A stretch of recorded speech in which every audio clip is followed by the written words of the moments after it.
Run Sindoor ಬಗ್ಗೆದಾಗ ಅದೇ ಈ ಒಂದು ಗ್ಲೋಬಲ್ ಸೈನಿಕ ಅಕಾಡೆಮಿಯ 10ನೇ ವಾರ್ಷಿಕೋತ್ಸವ ನಿಮಿತ್ತ ಈ ಒಂದು ಕಾರ್ಯಕ್ರಮ ನಾವುಗಳು ಗ್ಲೋಬಲ್ ಸೈನಿಕ ಅಕಾಡೆಮಿ ಹಾಗೂ ರೋಟರಿ ಎಲ್ಲ ಒಂದು ನಮ್ಮದೆಲ್ಲ ಬೀದರ್ ಎಲ್ಲ ಕ್ಲಬ್ ಕೂಡ್ಕೊಂಡು ಮಾಡ್ತಾಯಿದ್ದೀವಿ. ಯಾವಾಗಲೂ ರೋಟರಿ ಇಂಥ ಒಳ್ಳೆಯ ಯಾವುದೇ ಕಾರ್ಯಕ್ಕೆ ಕೈ ಜೋಡಿಸ್ತದೆ. ಅದು ಏನೋ ಈ ಸಲ ನಾವು ಎಲ್ಲ ಒಂದು ಬ್ಯಾಚ್ ಆಯ್ತಾ ನಾವು ಡೈರೆಕ್ಟರ್ಸ್ ಕೂಡ ಸುಮಾರು 7 ಜನ ಡೈರೆಕ್ಟರ್ಸ್ ಎಲ್ಲ ರೋಟರಿಯನ್ಸ್ ಇದ್ದೀವಿ. ಹಾಗಾಗಿ ಅದು ಒಂದು ನಮ್ಮ ಅಧ್ಯಕ್ಷರು ಹಿಡ್ಕೊಂಡೆ ಎಲ್ಲರೂ.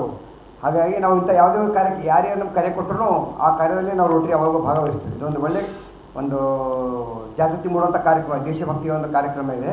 ಈ ಒಂದು ಸೈನಿಕರಿಗೆ ಒಂದು ಗೌರವ ಕೊಡುವಂಥ ಕಾರ್ಯಕ್ರಮ. ಇದರಲ್ಲಿ ರೋಟರಿ ಸ್ವಇಚ್ಛೆಯಿಂದ ನಾವು ಅದರಲ್ಲಿ ಭಾಗಿಯಾಗ್ತಾ ಇದ್ವಿ. ಎಲ್ಲ ನಮ್ಮ ಪ್ರತಿಯೊಬ್ಬ ಅಧ್ಯಕ್ಷ ಕಾರ್ಯದರ್ಶಿಗಳು ಎಲ್ಲ ಸದಸ್ಯರ ಒಂದು ಒಪ್ಪಿಗೆ ಮೇರೆಗೆ ನಾವು ಈ ಒಂದು ಗ್ಲೋಬಲ್ ಸೈನಿಕ ಅಕಾಡೆಮಿ ಈ ಒಂದು ಕಾರ್ಯಕ್ಕೆ ಕೈ ಜೋಡಿಸಿ ಈ ಒಂದು ಕಾರ್ಯಕ್ರಮ ಎಲ್ಲ ನಾವು ಭಾಗಿಯಾಗ್ತಾ ಇದ್ದೀವಿ.